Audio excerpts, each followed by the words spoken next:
I don't necessarily think the dollar needs anything to back it up. To need to back up the reserve currency is counterintuitive. And so, again, listen, if we get the Bitcoin reserve, and as a guy that owns a lot of Bitcoin, I will not cry. And if you see me crying, there'll be crocodile tears. I think Bitcoin heads to 500,000.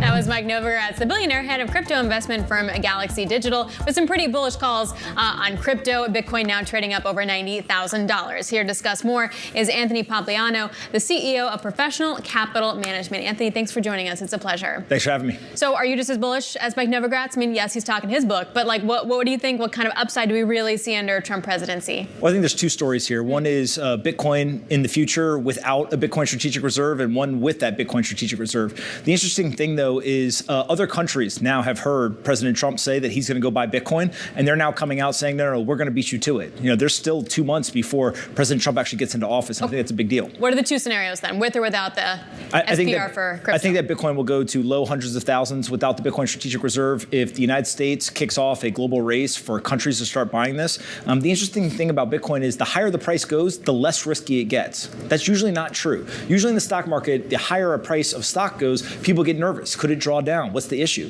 Bitcoin started out at 0. And so most investors would say, hey, it's too small. I can't allocate to that. But now that it's 1.5 coming in on a $2 trillion asset class, now these large pools of capital say, wait a second, now this is an investable asset. I can go start allocating to this thing. And so the higher the price goes, the less risky it gets, which means that now we have countries, sovereign wealth funds, and central banks that are yet to still start buying. Let's take the reserve out of the equation for just 1 second, because I am curious about the regulatory side of this. A big sort of complaint in the crypto community was the fact that they didn't get clear direction and regulation out of the SEC or CFTC, whoever the heck was supposed to be in charge there.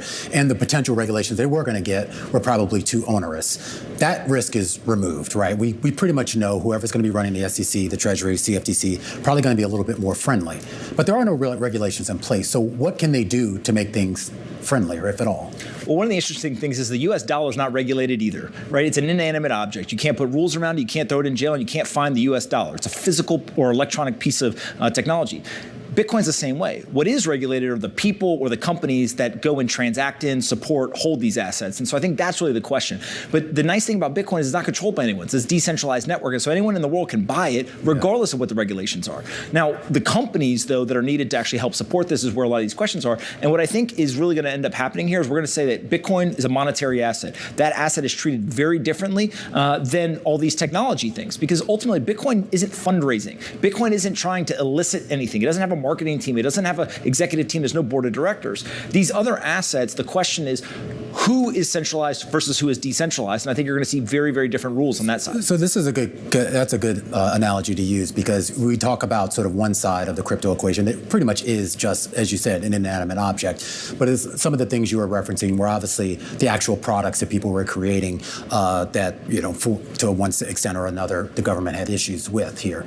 Is that still going to be two separate lanes of traffic, or are those going to merge? I think the big thing that all regulators are trying to figure out is how do we ensure, if the public is putting money into this, that it is somewhat safe, sound, et cetera. Now, one of the interesting things is there's many examples where people operated within that regulatory environment and they still committed fraud, et cetera. So it's not a perfect solution, but it's better than not having a solution. And so on this side with the crypto stuff, I think really the key piece here is if you're going to go out and you're going to fundraise from the public, there's got to be some set of agreed upon rules. And I think the big important part here is that the industry and the regulators didn't see eye to eye. Now, the nice thing is that we have a court system. And so the industry hired a bunch of lawyers, the regulators hired a bunch of lawyers, they went into a court system, and they argued it out. And so far, it seems like the courts are siding sometimes with the industry, sometimes with the regulators. Mm-hmm. And I think that, unfortunately, is going to be the path to actually getting the regulation, is it's going to be through the court system, because these two sides can't agree. Maybe that changes with new regulatory heads, but that's unclear until we see who those choices are. So let's go to sort of who's going to be leading all this charge. What do you think about SEC pick? What do you think about Treasury pick?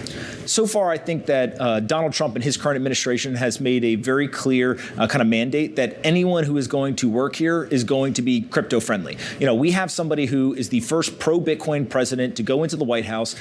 He owns Bitcoin. He's supporting Bitcoin. He explicitly promised on the campaign trail he's going to protect Bitcoin and protect people's right to self-custody of Bitcoin. And so I think that when you look at these different choices, it's all going to be good for Bitcoin, right? I haven't yet yet seen somebody who has been suggested as a candidate for any of these roles that I'm like, oh, that person would be really, really bad for Bitcoin. And I think that in itself is kind of the 0-1 win, because I don't think you could say that for past administrations. And so now we have kind of all candidates are going to be pro Bitcoin. And really, I think that that's why you're seeing so many corporates come in, start buying Bitcoin. You're starting to see Fidelity, BlackRock, Franklin Templeton, et cetera. Everyone is now saying it is time to go buy Bitcoin. And that is a global race. Now, you interviewed Howard Lutnick in a podcast at the end of October, so before the election, but just a few weeks ago. What do you think? Like, you think he's going to get Treasury Secretary? Like, would he be status quo? It feels like he would be the non-status quo candidate. I think that Howard is, one, incredibly intelligent.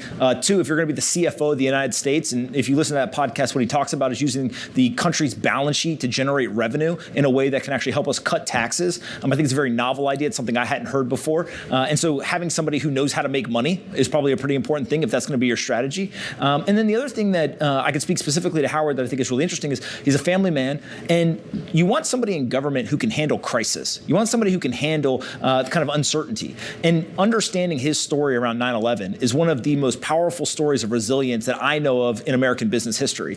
And so I think that people hear that story and they say, hey, this guy would be a really good pick. Now, I don't know many of the other candidates, but from everything that I've seen online, they also would be really good picks. And so in a weird way, people want to position this competition between, Lutnick and the other candidates as like some sort of like house of cards. There's a bunch of backstabbing, et cetera.